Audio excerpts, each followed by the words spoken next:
Welcome back, everyone. And I hope that you've enjoyed the afternoon workshops. But before we go any further, we want to say thank you for your patience. And we apologize to those of you that were in track B with Jaclyn Jackson and the technical difficulties, about 30 minutes. But my goodness, the technology, we know we love it, but sometimes it can drive us nuts. We found a solution. We were able to fix it.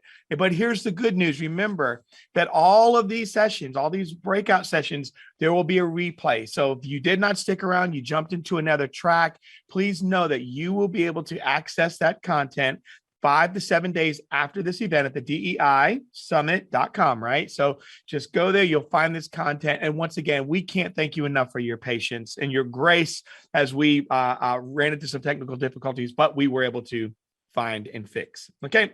So also thank you. We're grateful for our presenters and who have generously partnered with us on the 5th annual DEI Summit.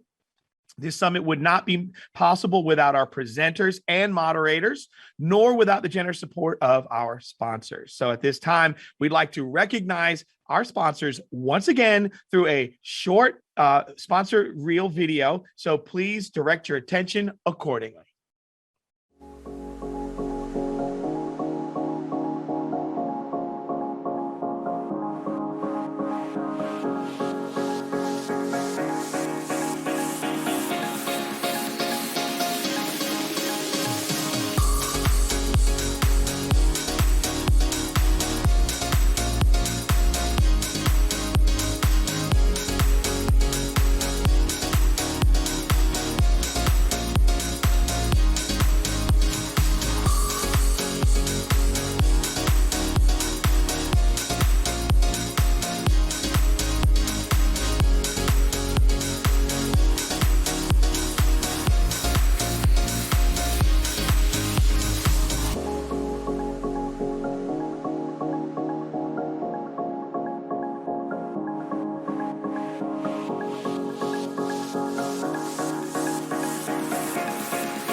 We have great sponsors. Thank you so much again, sponsors. But it's now time to introduce another diversity award. So once again, the 2021 Upstate Diversity Leadership Awards are presented in partnership between the Greenville Chamber and the Riley Institute. And it's through programs like the Diversity Leaders Institute or Initiative. The Riley Institute advances social and economic progress in South Carolina and beyond. I mean, we are viewed as one of the state's diversity strengths, and we're a critical piece to what is happening for the state and this arena to be competitive in the global economy. The Upstate Diversity Leadership Awards were launched in 2004, and we're so grateful for that we're continuing to push on with these awards, and the Riley Institute's Diversity Leaders Initiative groups that help start it, such as the Inclusion Fusion. Thank you for that. But also where we are now and where we're going is a great place. And this is the first and the largest celebration of its kind in the region to recognize individuals and organizations for their accomplishments in uplifting diversity in the upstate.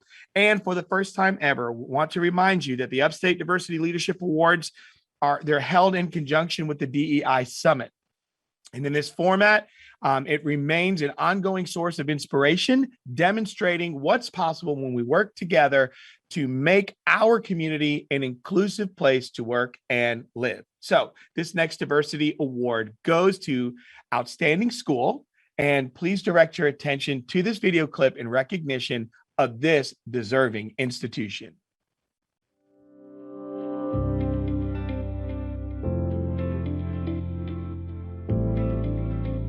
Sterling School is nestled in the middle of the Nicholtown community in downtown Greenville. We are a K through 8th grade school. About 750 students are enrolled at our school, and we are comprised of 2 really unique programs. We have the Sterling program, which caters more to the families in our local Nicholtown community. It's very traditional in sense of a type of school and program. And then our Charlestown Center is for the highly gifted, is comprised of the top 2% academically from across the district. So the whole child is a framework in which we govern, and our mission and every sense of the word are framing what we do at the school.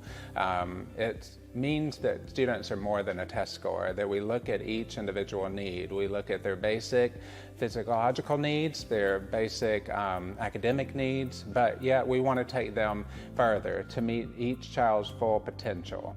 Our community involvement includes our mentoring program. We have partnered with several local partnerships, including Nicholtown Child and Family Collaborative, United Way.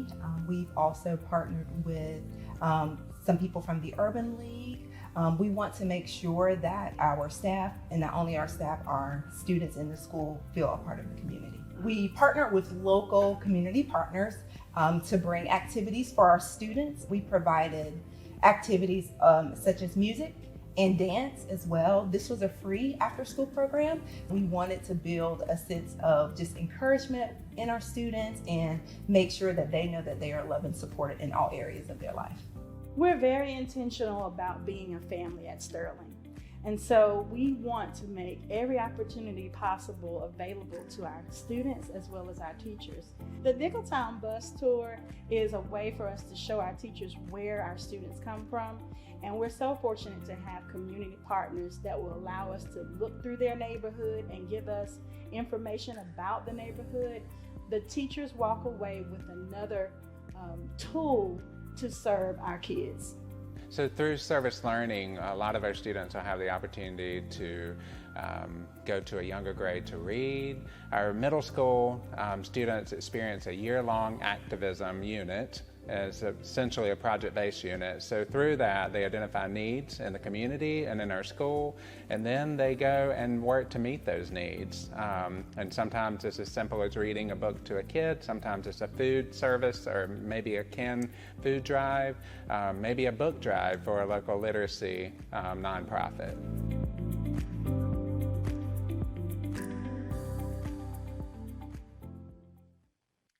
Congratulations to Sterling School for being recognized as the William Bill T. Wiley Valued Lives Award for K-12 school. Congrats.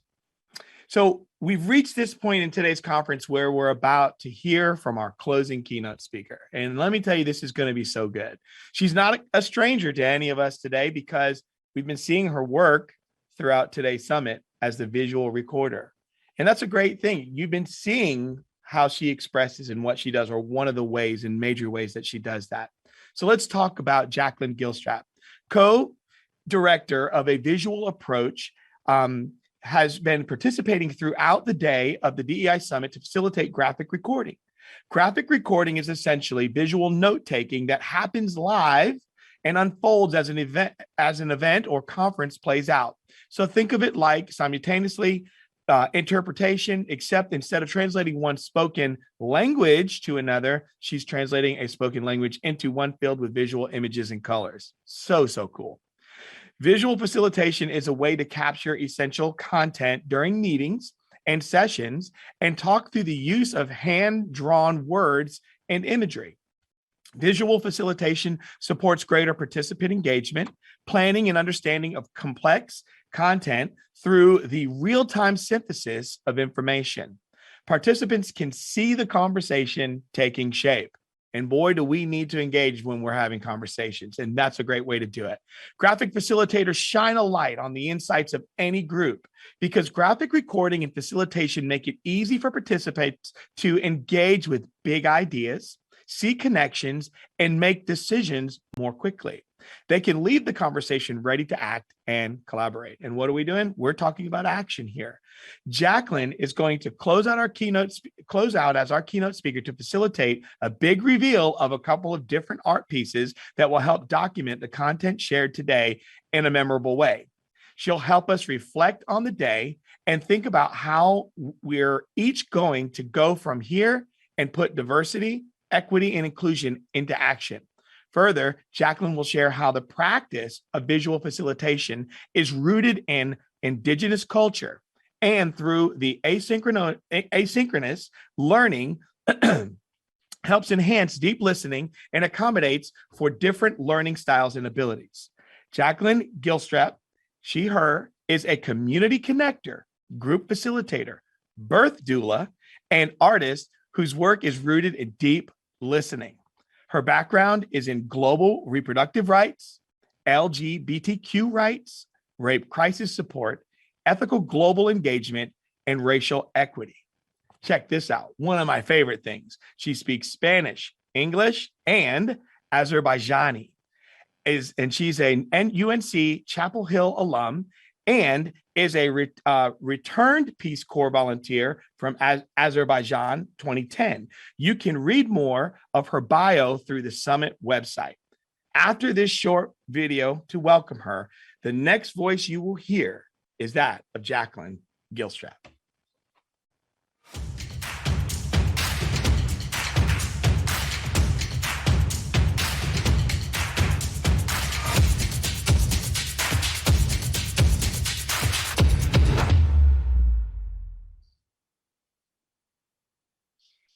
Hey y'all, we made it.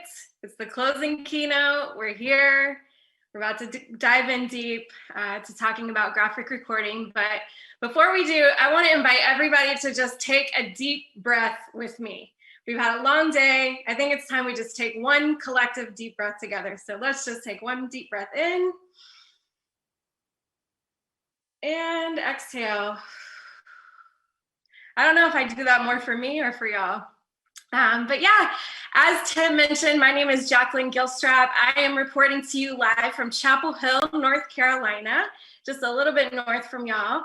But I'm excited to share that my roots are in Greenville. My dad's folks are Greenville people, and we grew up spending our summers in Greenville, digging up potatoes and planting different vegetables in the garden. And so I just want to go ahead and give a shout out to all the Clemson fans, and only the Clemson fans in this room. Just kidding. If you're a South Carolina fan, we'll allow it. But I feel like my dad would be very upset if I didn't include that. So as Tim mentioned, I am an artist, I am a birth doula, I'm a community organizer, I'm an auntie, a sister, a friend. I'm also a fried okra connoisseur. I can tell you all the spots. But I'm also a graphic recorder. So what does that mean? You may have never heard of that before today. So now you've got a chance to see that in action. And Tim shared a little bit of the details about what that means. You've seen it in motion today. And I'm going to talk a little bit more about why I see graphic recording as a DEI strategy. But first, I would like to do a big reveal. I know you've seen these to some degree today, but we'd like to show you on the big screen now. So let me just change over my video.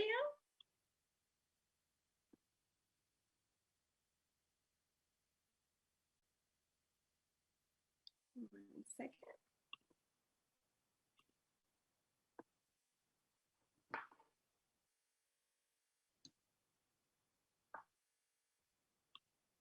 Bear with me here. There we go. All right, so this is the graphic recording from our morning keynote speech from Gretchen Bellamy, actually a former colleague of mine from UNC Chapel Hill. And so you can see this is sort of an imagery-based summary of what Gretchen talked about. She told us her story and grounded her talk in her history, her family history, and what that has meant for her own trajectory. And through that story, we heard a lot about what she's learned along the way through the various roles that she's played, the various companies and organizations that she's been a part of. We got to hear about these lessons about understanding your business, doing a SWOT analysis, thinking about your strategy and how you're analyzing things, moving beyond one-day trainings. And then we heard her talk about, allowing space for awkward questions and seeing all your staff as leaders and getting creative on the various things that you're including in your practices, starting with yourself, but also leaning on your partners and really just showing up and getting off this merry-go-round and go deep in order to go high. So that's where we get this kind of rocket metaphor. And it was really fun graphic recording for Gretchen because her talk was so metaphorical and so visual. And so, you get to see how that talk that you listened to this morning was turned into this art piece. And so at the end of the day, we have this to reflect and think back on our talk with Gretchen and to be reminded of the various components there. So then I'm going to take us over to the fireside chat. All right, so this was the lunchtime chat. So if you were there, you saw me creating this one. If not, this might be your first time seeing it. So over on the left, we have all of our speakers that were a part of the panel, plus Dr. Nika White, who was the moderator for that session.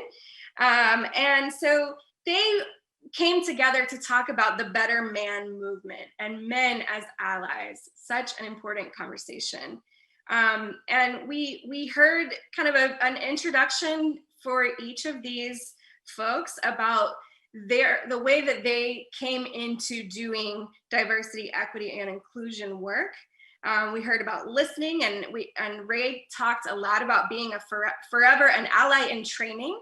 So never fully arriving necessarily, but always being open to learning. Robert talked a lot about intent versus impact. I think we've heard that a lot today in the various talks that we've been a part of, and how one does not equal the other. And thinking too about our feelings and action, and that it requires both to be a part of this Better Man movement and to be an ally. Jason talked a lot about his work around healthy men and how do we show up as healthy men, integrating soft skills into what we often think of as hard men, that have how do we incorporate feelings and heart into the actions. I loved what Jason said around we are human beings, not doings. And what does that mean for the way that we take action? Then we talked about this big question of how do we bring healthy masculinity into the DEI conversation? So much of what we talk about is racial justice, and obviously that's important, and we want to center that. And how do we add this other intersection around healthy masculinity into this conversation? And we talked about, men as allies, thinking of it as allyship, connection, and conversation. And so then we kind of talked about, okay, so what do leaders need to know? They need to know respect, or they need to kind of incorporate respect, listening for understanding, and staying curious. Leaders can also help create safe spaces, staying present with emotion, and acknowledge that they themselves and all of us need support to reshape masculinity and to create safer spaces that allow men to take action and to release shame and to encourage storytelling. But there are some obstacles. So we need white men especially to decenter themselves in order to make the change to heart-based leadership. And Dr. White asked a great question around, well, what are some of the obstacles to that? And so you see this sort of construction obstacle thing. And he talked a lot about fragility. And so instead of this kind of fragility as an obstacle, what are some of the ways we can kind of expand? We can go first. Be curious, ask questions, and use your privilege to make a way for others in this space. Ask yourself this question, I got invited to this panel. Well, who else is going to be on the panel? How can I perhaps open a door? And then, actually, this was the beginning of the conversation that I think it was a quote from Tim actually in introducing it. But I think it leads really nicely into the closing of the fireside chat and into what we're going to be talking about with my talk today. And that was around thinking about seeds of action here in the bottom right corner. So knowing that your seeds of action, each and every tiny little seed grows into a little plant bud that eventually could grow into a huge forest. And so you see that here in the bottom right. And so, so those are the graphic recordings from today. I wanted you to kind of be able to see that and to see what it actually looks like before we talk about the why of it. So I know I can't actually see the chat, but I'd love for you to put into the chat some of the things that you're noticing from these graphic recordings. What questions might you have? Or, is there something about the graphic recordings that surprises you? Something you love? Even something that's irking you, like, did I not get that line straight enough? Or is that color slightly off? So go ahead and put in the chat some of those thoughts and questions that are coming up, and hopefully we can bring those in a little later. All right, I'm gonna come back on video. All right, set that aside.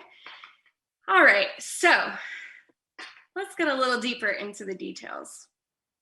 You know what graphic recording is, you've seen it in action, but I'd like to share with you a little deeper about how I think about it. First and foremost, graphic recording is a deep listening process. We've heard in several of the conversations today around this idea that without listening, if there is no listening, there is no communicating. It is a two-way street. We do have to listen in order to be able to communicate. And I want to give a shout out actually to Amber in her session about allies and advocates, where she actually talked about this, where she talked about sharing and listening. We can't just do the sharing. We can't just be the broadcast. We have to actually listen as well. And so graphic recording is a deep listening process, listening and then reflecting through imagery what folks are saying and what conversations and feelings are in the room. It is also an artful documentation of a conversation or a gathering that helps create a clear, long-lasting memory of the event. I want you to think about the time, when we were switching from sort of a radio-based culture and when television was introduced, and how massive of a change that was and what impact that had for individuals, families, communities, and businesses, of course.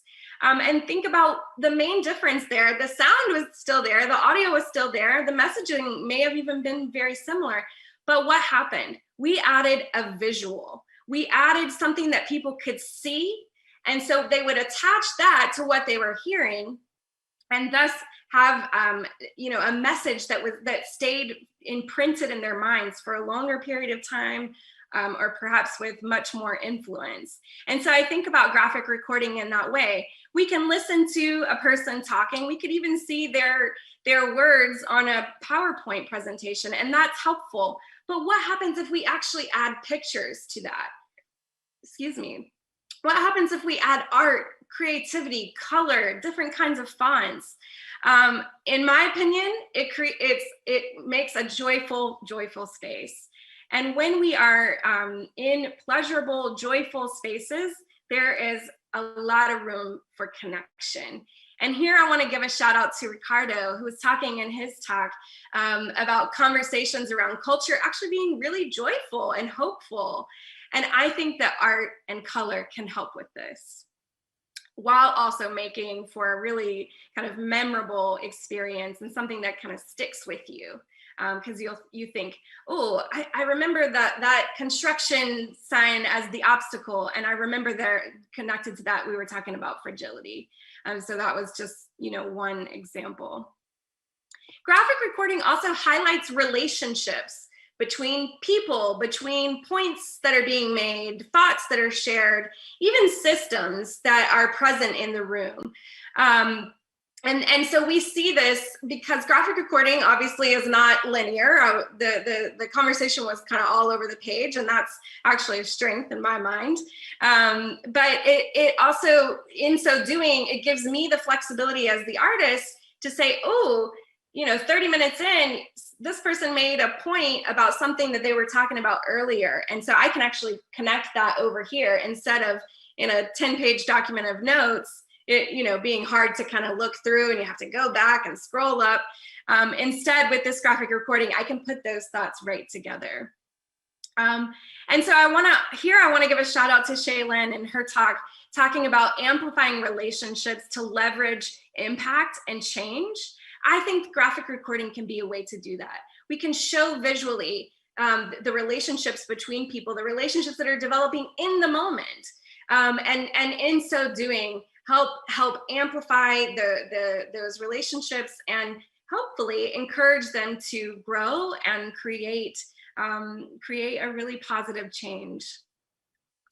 I also heard in the talk from Jen Tardy talking about the importance of frontline staff not being confused, and how if the frontline staff are confused about what this DEI work is, it's not going to go anywhere. And so I think one thing that graphic recording can help do is, it's reflecting exactly what's being talked about, even if there's some disagreement, and it can help us think through it and see, oh, actually, that's where the disconnect is happening. And when we can identify that quicker in the moment, it can move us forward faster in a meeting. And then, graphic recording at its core is an imagery-based language. It's based in storytelling, and cultures have historically been telling stories through images forever, for as long as we can remember. So this is not a new practice. This is a practice that's rooted in our indigenous wisdom, way back to when imagery and pictures, were drawn, and we still see those in our history books today. And so I think about those roots when I'm in a room like this, graphic recording for all of you and reflecting back through pictures and words what's being discussed. I think about those roots and what that means for the way that we connect to that content. And oftentimes, I think one thing I think about is that there seems to be, we sometimes think that there's only one way to do a thing. There's one right way, or there's one way, and that's the only way that's the right way. And historically that has been, hand typed or handwritten notes. But what happens if we start to ask, what if there are other ways of doing this? What if there are many right ways? And what kind of possibility does that open up when we think about there are multiple ways of knowing or multiple ways of learning about a thing? And so this, this graphic recording is a way that we challenge that. And I think I'm going to come back to that point because I think that's crucial in doing DEI work is acknowledging that there are many ways into this conversation and many ways through it as well. Graphic recording helps us identify opportunities for action in the moment. We often say talking is doing. We are, as we're talking, we're getting through things, we're identifying opportunities for action, we're building relationships, we're getting clarity, and all that is good for business. And then finally, graphic recording can be used later for social media, your reporting, your presentations. One time we had someone put the graphic recording on a mug and give that to their participants on a t-shirt. We've had it printed out and put in the lobby of people's businesses. So there's lots of ways that you can use it later that help you engage the audience that was there, the audience that wasn't there, and then potential audiences. So, I've told you now a lot about DEI and why I think it's important and kind of how it shows up in these spaces. And to me, I think of it as one example of a tangible DEI strategy or a practice. And so how is that? And today I really want to highlight this idea of accessibility. Excuse me. So what is accessibility? So when I think about this related to graphic recording, I think that graphic recording opens up pathways for connection and engagement for people who are really visual learners like myself. If I just hear something, it's going to go through one ear and out the other. But if I can connect it with a visual image of some sort, it's going to stick with me for a lot longer. You've heard, all throughout school, we heard talk about visual aids, or we've seen PowerPoint presentations, or, signs up on the wall in our classrooms. And to me, graphic recording is taking that a step further and really being this kind of live, dynamic conversation that happens visually in a space. I think that graphic recording is helpful for folks with various learning disabilities. We heard recently we did a workshop. It was a series, a 5-part anti-racism workshop series.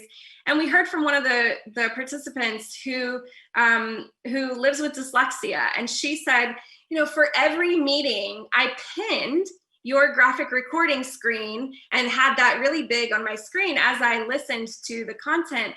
And I was able to engage and understand what was being said in a way that I have never been able to before. She said it was revolutionary for me, and she was really emotional about how that could be possible from her whole life and into now, and all the possibilities that lay ahead now that she had been exposed to something like this. So I think that bringing in a more visual language, less related to words and letters and their order, can really engage folks that have different learning disabilities.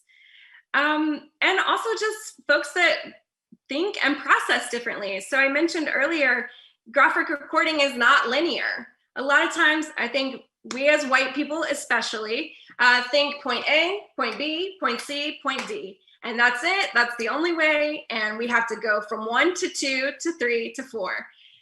What if I told you that we don't have to do that? What if I told you that we can skip around from 1 to 4, back to 2, make a connection to 3, and people can still follow along and really engage and have fun with it and be experimental, and still be connected to what you're saying. And so graphic recording helps us place things as they are in relationship rather than 1 to 2 to 3 to 4. And another thing I think about is that graphic recording is great for folks who are learning a second or third or fourth or fifth language, English language learners in today's example. A lot of times I speak Spanish and Azerbaijani, and I remember in those lessons, if I just saw the word, I might remember it. There was a possibility. I enjoy learning languages, so there was a possibility. But if I saw the word with a picture, it was much more likely to stay with me.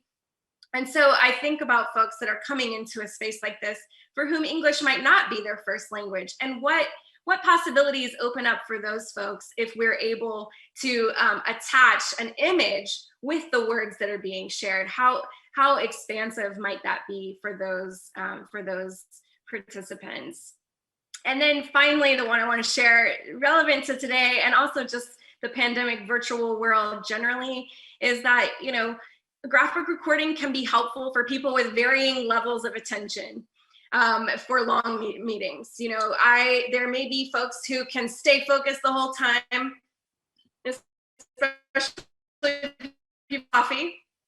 But for the most part, we are folks who kind of come in and out. We need to ebb and flow. We need to sometimes be really focused, and sometimes we need to pause. We need to look away, take a deep breath, have some stretches, go use the bathroom, whatever it may be. And so I think graphic recording can help bring people in that way, and help them tune in, tune out as needed for their bodies, for their minds, for their hearts, for their spirits, and still be able to follow along and not get lost. And so I love the idea that we can kind of allow people's humanity to shine in these places, and allow space for all of us to take a break, to take a step aside if we need to. And even if it's not necessarily a break, we just got distracted in our heads thinking about laundry or dishes or whatever else,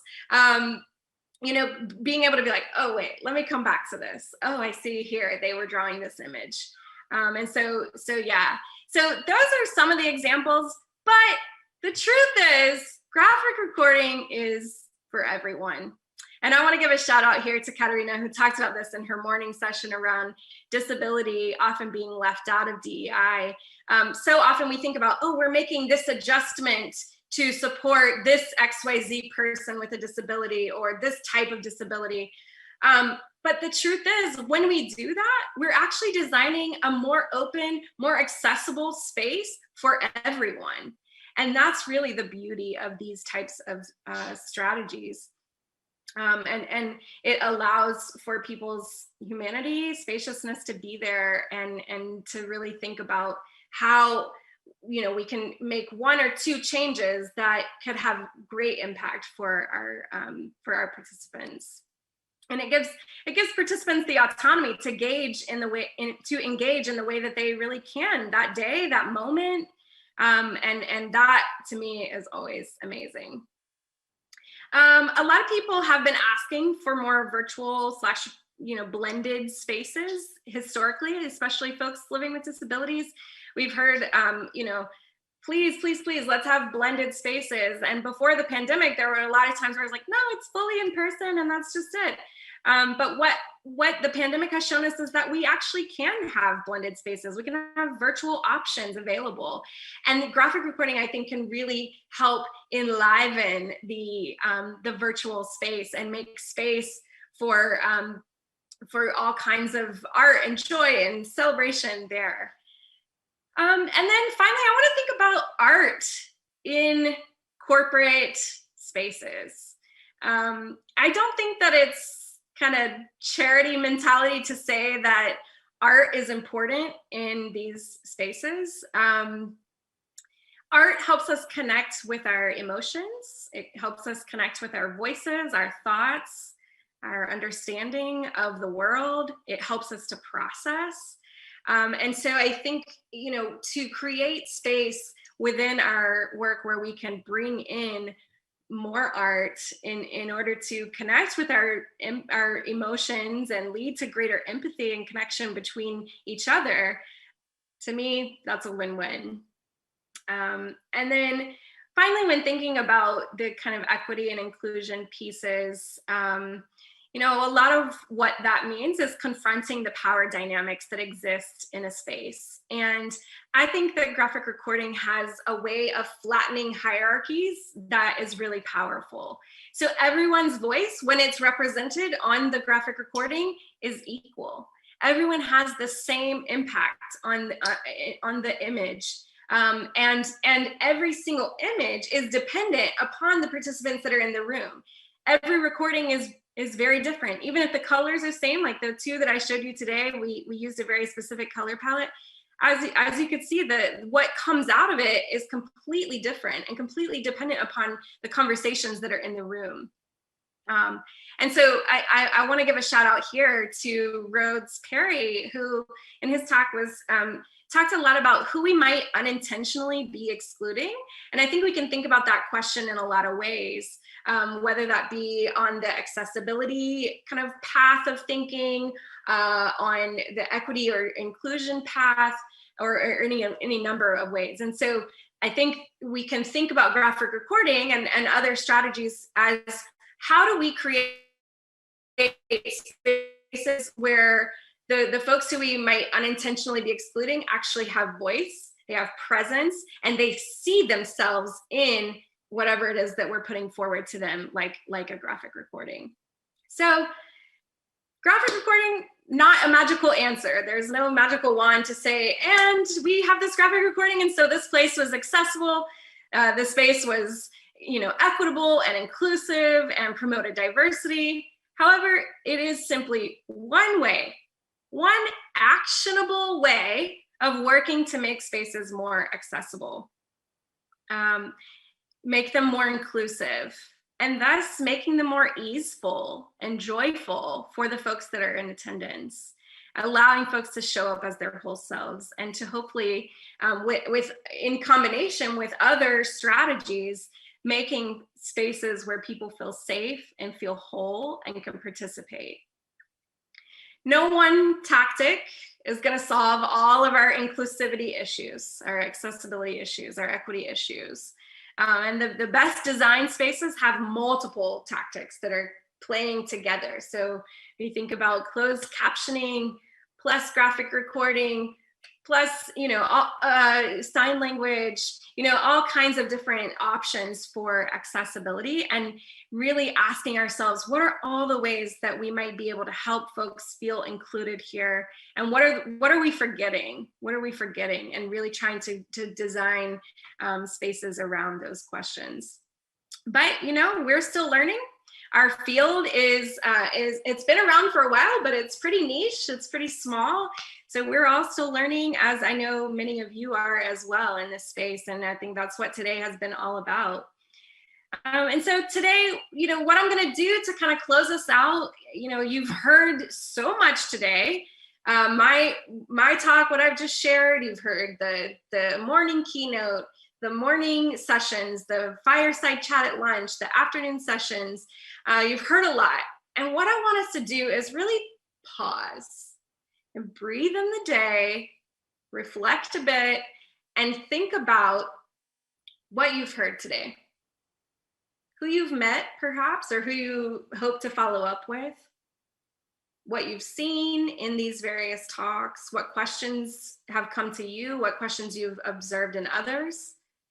And I want you to think about what one way, at least one, if you have more, great, but at least one way that you're going to try to make the spaces that you are a part of more accessible, more inclusive, more easeful, and more full of joy. So I'm going to ask you to kind of come along with me and do something that you might consider to be a little woo-woo, but we don't often get a chance to pause in these types of spaces and do some reflections. So I'm going to lead us on a little reflection journey. So here we go.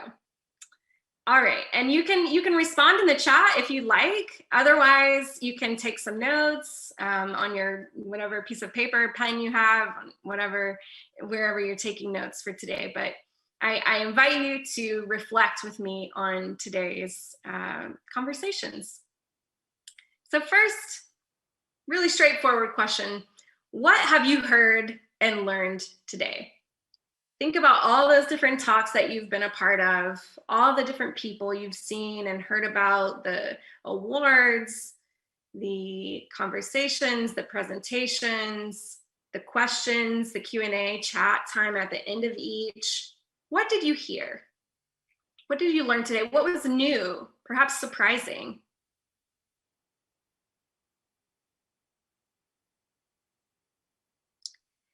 Based on what you've learned and what you've heard today, what ideas have been sparked? What ideas have been sparked? And this, you could be thinking about this for your workspace, of course, your team, your company as a whole. You could also be thinking about this on a family level, a community level, or even just internally. I can't remember who it was, but it might have been Gretchen actually. It said, it starts with you. It starts within you. And then we can expand to include those people that we love and respect and care for in our lives. So what ideas have been sparked? I want to hear. And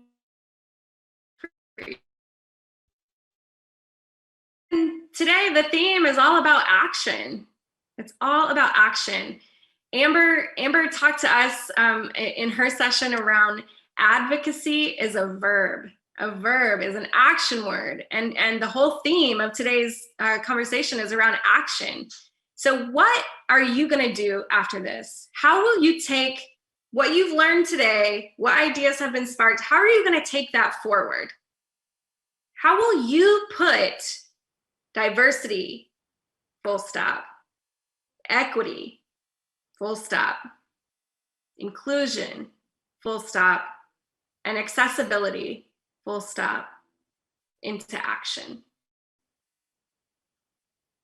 How will you put it into action? Get specific. Make yourself a to-do list. Maybe you can think about how am I going to carry forward this idea that there's multiple ways of knowing a thing or learning? It might not just be around education or, formal education. It might be around, stuff I've learned from my grandma. It might be stuff I've learned by being a single mom.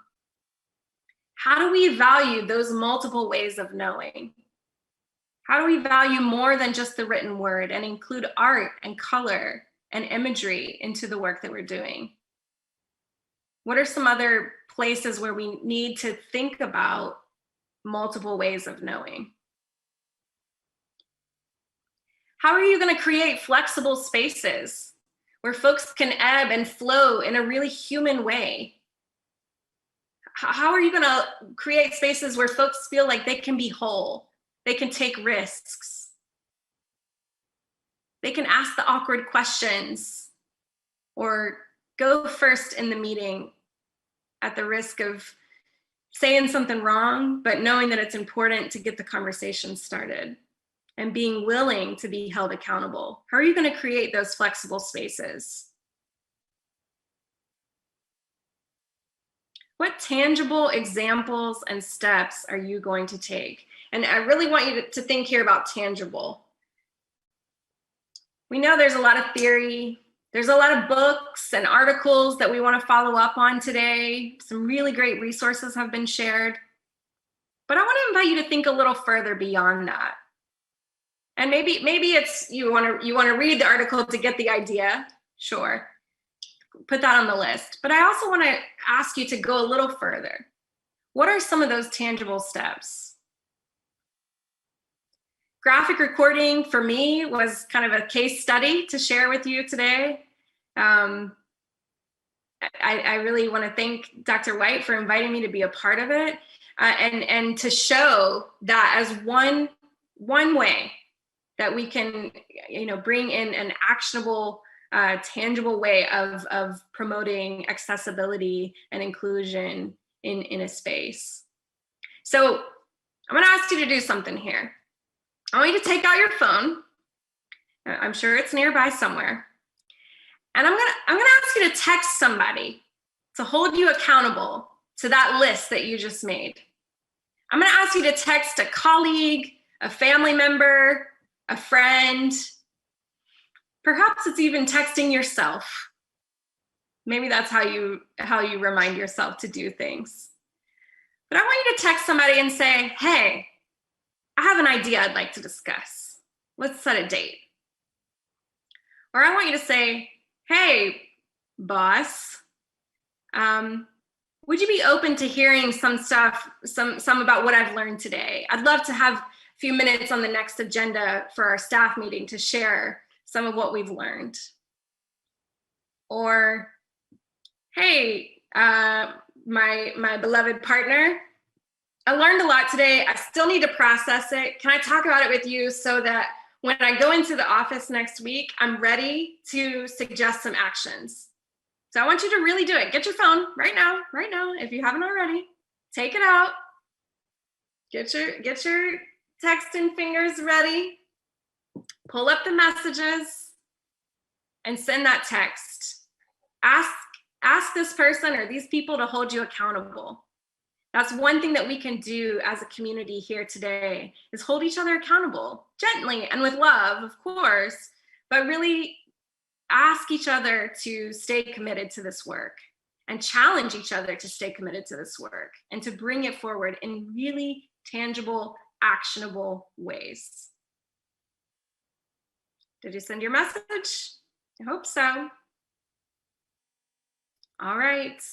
I want to thank you all for your participation today, for your wisdom, for your attention. As I mentioned, each graphic recording is created by the questions and conversations that get brought up in each of these talks today. So even though, for example, the morning keynote, I did a lot of the illustrations based on what Gretchen was saying. At the end, when there was the Q&A, we added in some additional pieces. That's really crucial to the way that image evolved and the way that it ended up. So I appreciate your infinite wisdom and the participants the speakers that shared at each of the sessions today. I thank you for your attention. and for all that you are going to do moving forward. I think a lot about, if I think about that quote that Tim said about the seeds, the being the seeds for change, seeds for action. Just one little seed, it's tiny. It might not feel like it's going to have that huge of an impact, but that one little seed, as you said, Tim, could end up being a whole entire forest. We know that to be true from history. And so think about these action items that you've committed to and that you're going to pursue after you leave today as those tiny little seeds. How is your one seed and my one seed, what is the collective impact of all that together? I think it can be hard because we often think about the collective impact of our negative actions when it comes to accessibility or equity and inclusion. But what about the flip of that? What about the power, the positive power of just all those little seeds together, creating a field full of flowers or a forest full of trees? And I love the image of thinking of us as that way, that all of us that have been here today as going out and planting entire forests of actionable ways to promote diversity, equity, inclusion, and accessibility. So I thank you so much for being here today. My name is Jaclyn Gilstrap. My company is A Visual Approach. You can follow us on Instagram at A Visual Approach. Find us on LinkedIn or go to our website at www.avisualapproach.com. And so I know that I'm finishing a little early, but hopefully that will give more space for Q&A. And so Tim, I will bring you into the conversation. Well, I am back and I'm excited, Jaclyn.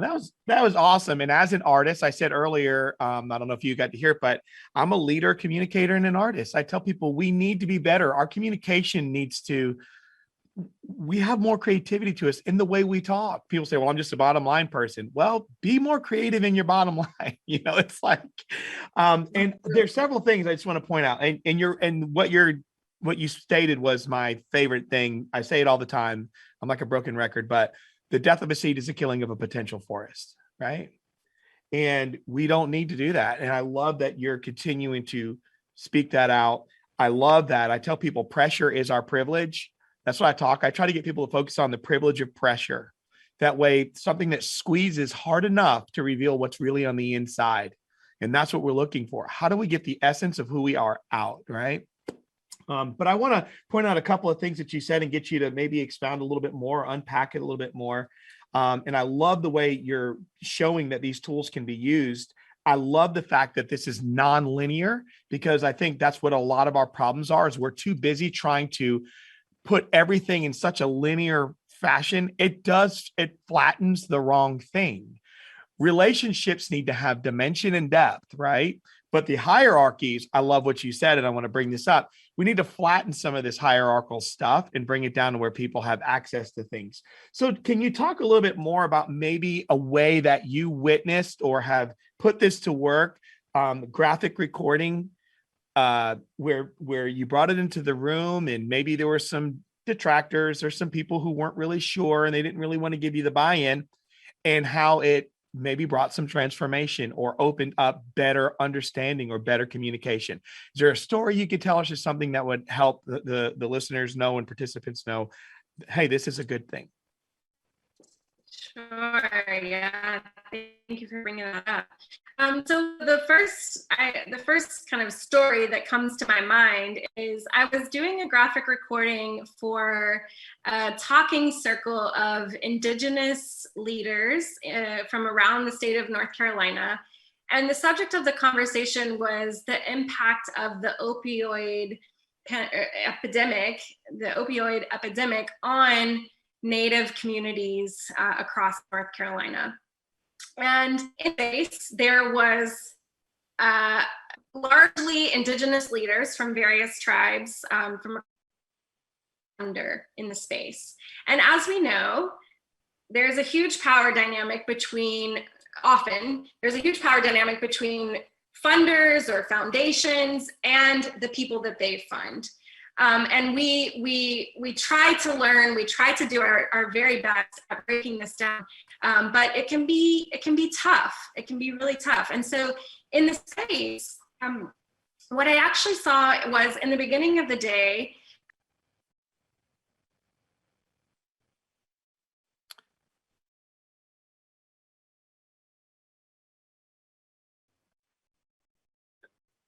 All right, so I'm going to step in here. We lost her call, dropped out. Hopefully she'll dial back in. But I'm going to go ahead and hit some highlights until she comes back. And once again, is she there, Jaclyn? I'm back. She's back. Everybody, welcome back. Everybody, Jaclyn Gilstrap coming right back into our lives again. So could you pick back up where you were speaking of the funders and the founders, I believe, is what I think I heard you say before it went robotic. Yeah, sorry about that, everybody. So what I was talking about was this group of funders and then the people, the indigenous leaders and groups that they have funded in the state of North Carolina. And at the beginning of this day, the funders themselves were taking up a lot of space in the room, and they were talking a lot, and it really silenced folks in the room. However, what I was able to do with the graphic recording was keep that to a pretty limited space on the graphic recording. And then as the day went on and people started getting more comfortable with one another, I was able to really amplify the voices of the people who were being funded, the groups that were being funded by this large funder. And so what ended up happening is that where there was some really intense power dynamics in the beginning of the day, we were actually able to even those out just a little bit by really giving equitable access to the indigenous leaders who were in the room. And what I will never forget was at the end of that day, one of those leaders came up to me, and I had represented them in this way of an owl based on a story that he had said, that he had told. And he came up and he was in absolute tears. And he said, "I didn't know that I could tell that story. But seeing you draw that owl onto the page, it gets me emotional even thinking about it. It's like seeing you draw that owl onto the page, I felt like I had a friend in telling this story. I felt like I was being accompanied by that wise owl in telling this story. And that was the owl that had come to me in my dreams. And I knowing that owl was here in the room represented on this graphic recording really gave me the strength to tell the story of my community. And I just will never forget that moment and the bravery and the wisdom that person shared and was able to bring into the room that really helped move the group forward and move the conversation along. That is beautiful. And once again, it's like you didn't have any foreknowledge about an owl, right? Other than hearing it and just but then being able to see it because it amplifies the voice, which I love. And I want to bring that to your attention as well, because sometimes when people feel like they're not heard, and when you're speaking something to make that point, and then you illustrate it, it almost creates, not that it wasn't valid before, but because now someone took the time to actually depict it in the visual, it adds power where they feel the power is not, and it actually creates connection. And I mean, you know what I mean? It's like putting like your name in lights almost. You know what I mean? We hear people all the time that are surprised. They say, "Oh, I didn't know that thing I said was that important," or "I didn't know that really mattered." And then I saw it and I was like, I think a lot of people are kind of taking you're like, "Ooh, that's my name in lights," like you said, that's a little much. But at the same time, able to kind of say, and I liked it. And it made me feel more a part of this space. So, and let me ask you, have you had an experience where you've done a conversation or something that you're working on because you're bringing in all the voices in the room and everybody's able to communicate? And I know that you're picking a pathway to kind of depict the way the conversation's unfolding. To again, it has dimension, which conversation should have dimension. There should be some sort of point, obviously, to talk, but sometimes you have to start a little big, pare things down to get small to where you can get to where you need to be. But have you found that after you've created the first iteration, it creates the opportunity to kind of maybe reorg or move things around, right? To help advance that conversation further, that people take it, then go back, revisit it, kind of move pieces around and continue to advance it. Does that happen? Do you see that taking place? I'm so glad you asked that question, because one of the processes that we do is we'll start our work with the client using a graphic recording process. And so we'll just listen to them talk about their work, and we'll be graphic recording while they're talking. Then the next conversation we have with them, we reflect back. This is what we heard. This is what kind of emerged from that conversation. Let's take that a little step further and start to think about what that means for the strategy of your organization going forward. And so we use that in strategic planning processes to say, this is what you said was important. Does that align with what you're thinking? And if so, let's really take it there. Let's amplify that. And so we've seen folks come, teams come to the first meeting being all over the place, honestly. It's so confused about what direction they want to go. Who they want to prioritize, who they want to center, what ideas they want to amplify. And then through the process of talking it out and seeing it visually, they start to say, oh, actually, we put a lot of emphasis on that when what we really wanted was emphasis on this. And so that can inform the strategic conversation going forward. And we've seen that. So then a lot of times what we'll do is we'll create, that initial graphic recording, and then we'll have a more kind of planned out image that takes shape, that's inspired by the graphic recording, but also then kind of cleaned up and it evolves over time to include the reflections of the graphic recording and the conversations that have resulted as a part of that strategic practice and conversation. Okay, and Jaclyn, let me ask you, because sometimes I say this a lot of times in working with leadership and other people, and I'm like, so for instance, if there's a problem to be solved and the leader comes in the room and says, okay, here's our problem and this is what we're going to do.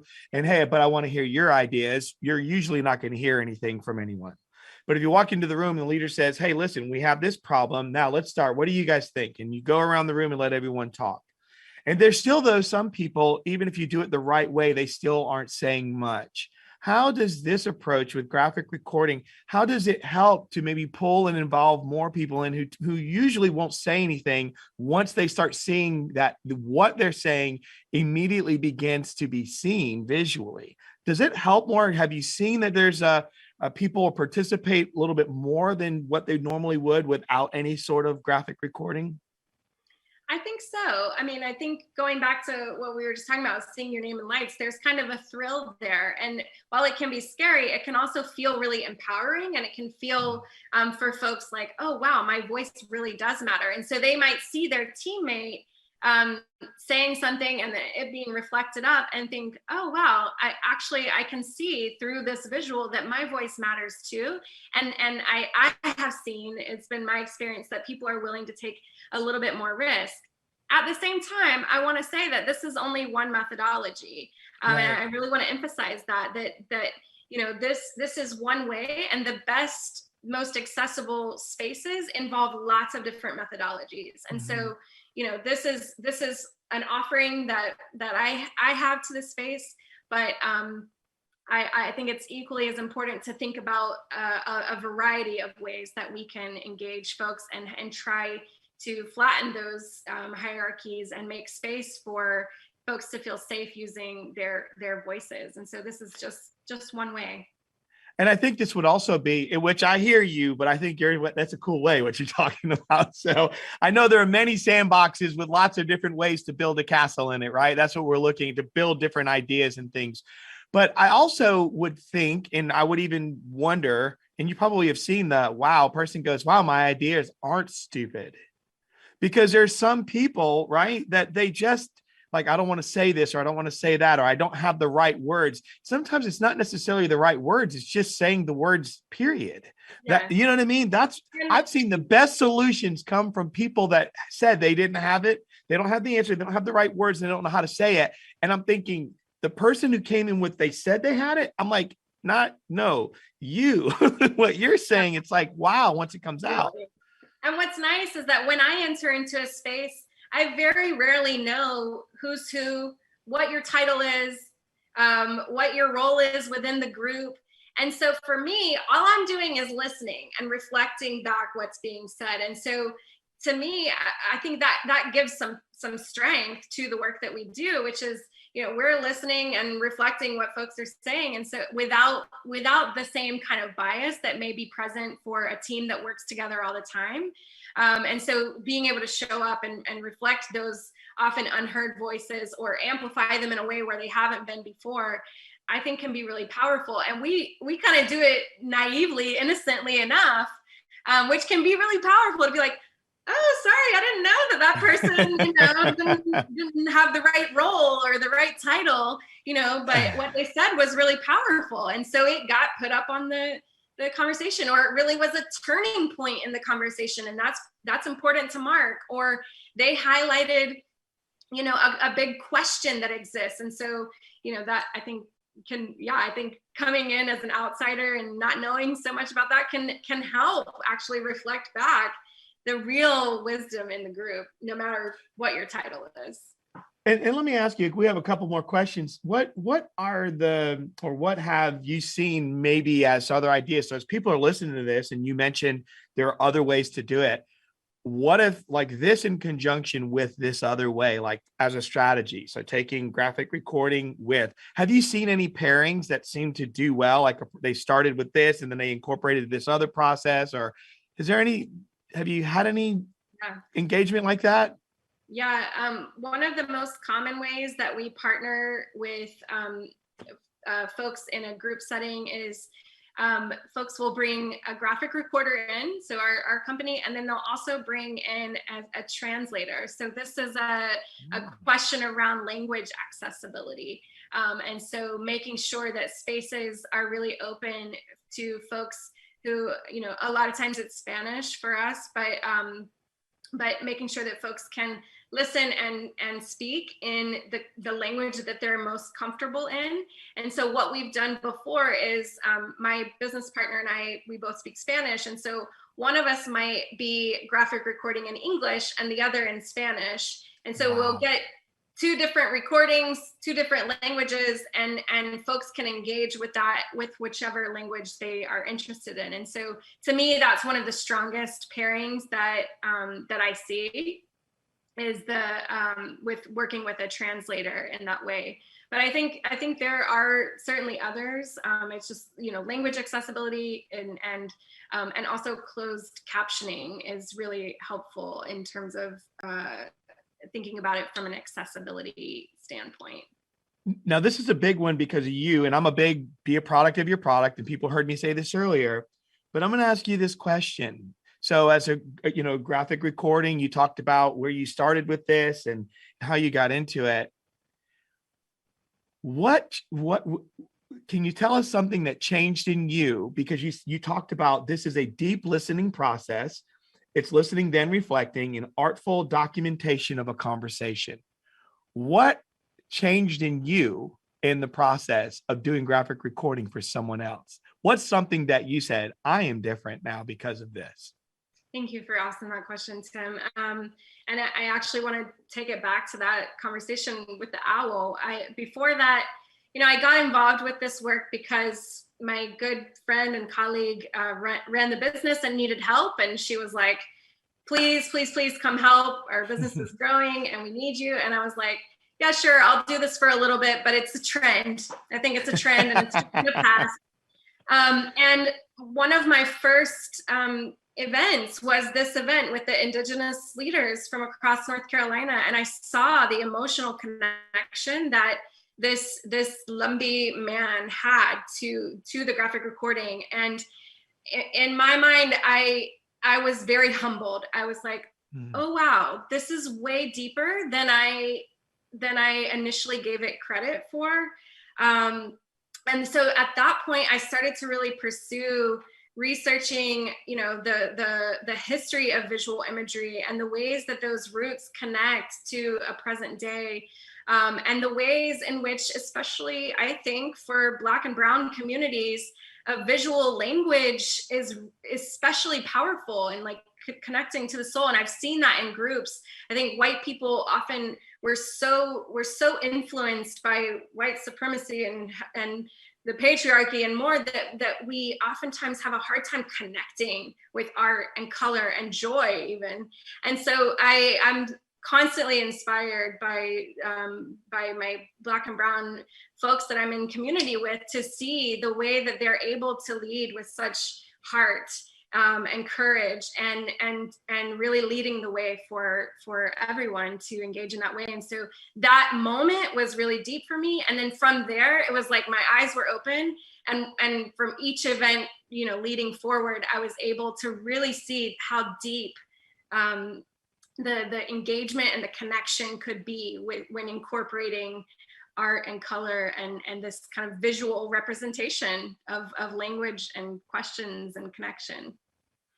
Well, last question here. I mean, thank you so much for being, that's open, that's vulnerable. That's what we need. We need more of that. And people to say how I got here, right? And what changed, because so many people are doing things. And my rule is this: I tell people your DNA carries your essence. Your fingerprint just says that's your touch, you know? So what's interesting, your DNA will never be exactly the same as anyone else's. And your fingerprint is you, never before, never after you, right? One tells you what you touch. And a lot of people do their work just like that. It's their touch. They touch things. But the essence, what's left behind from what you touched? And that's a powerful picture. And I feel like you're putting that out there into the world. And I want to thank you for it. But lastly, this, how do you want to see, how far in the next several years, what do you want this to look like, graphic recording in the world? What do you want to see? I think of myself often as a facilitator, and to facilitate something means to make it easy. I do that as a birth doula, I do that as a group facilitator, and I do that as a graphic recorder. And so ideally, what I would love to see is graphic recording and art in more spaces. More often are we, you know, that we're using that tool to create engagement and connection, and in so doing, making it easier for people to engage in a space and to show up as their whole selves. So hopefully we'll just see it continue to grow and expand and serve as an invitation. Wow. Thank you so much, Jaclyn. This is like awesome. This is great, and what you've done, and I'm sure I'm seeing in the comments the people are loving the visual. So this is fantastic. Yes, applause to you. Thank you. And thank you so much. Wouldn't be possible without each of you. So thank you. Oh, well, we're so gracious. So summit guests, listen, this sums up our time together here, and but not without sharing our last diversity award, which is the outstanding college student. So if you would please do us a favor and direct your attention one final time for this last video clip.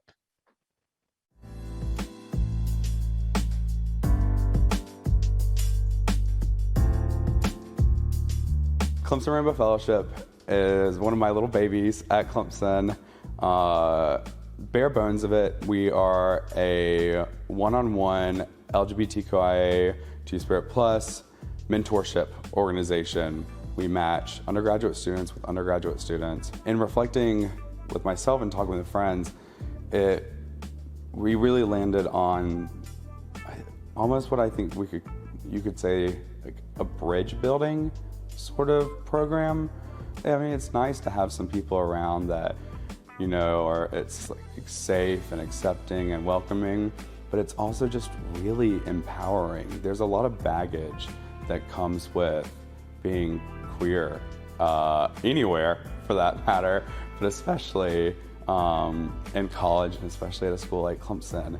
And just the community and the support that comes from Clemson Rainbow Fellowship really helps ameliorate a lot of that baggage and gives queer students the opportunity to succeed and thrive like any of the rest of their peers. I served on Clemson Undergraduate Student Government Senate for 2 years, first as the Campus Life Vice Chair and then as the Inclusion Equity Chair. And that's where I started the project that became Lavender Place, an LGBTQIA+ Two-Spirit living learning community at Clemson. A project over a decade in the making, which is so exciting. And what I really appreciated about my time on the Undergraduate Senate at Clemson, one was the ability to connect with other undergraduate students and find direct ways to serve them, whether it was planning programming, whether it was talking with administrators and relaying the needs, wants, and anxieties of undergraduate students, or projects like Lavender Place. We began the project to plan and implement Lavender Place in October of 2019.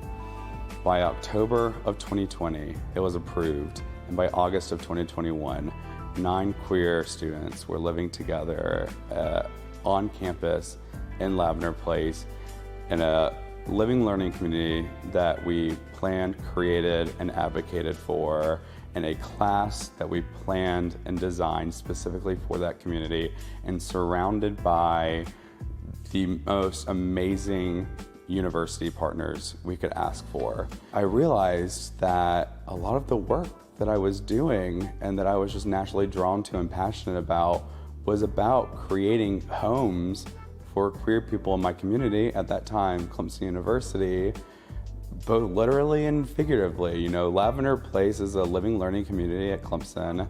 And so that is 4 walls and a roof. Like, it's an actual home. It's part of Clemson Home. But Clemson Rainbow Fellowship very much is not materially and physically a home, but it turned Clemson the University and the queer community at Clemson into a home for a lot of students.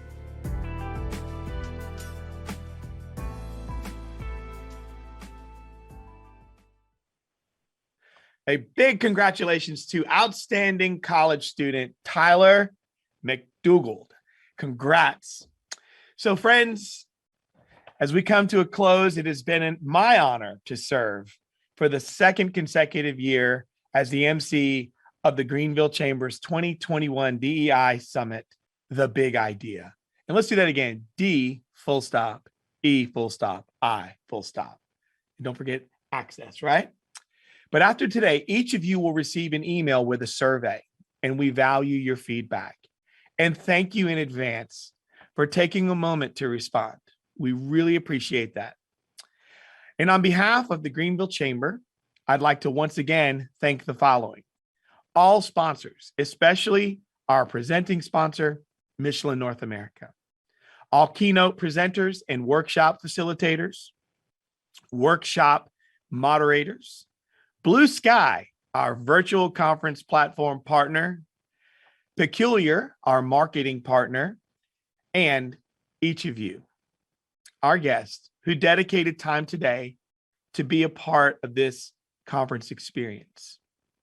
And you know what? We wish all of you a healthy season ahead and hope you will join us again next year, October 20th, 2022. So until then, take this day, take this time, take the seeds from today, feed them, water them, and let's see what this tree looks like. Take action. You guys are the best. We believe in you. We won't stop believing in you. And we're so appreciative of all of you. So until next time, we'll see you soon.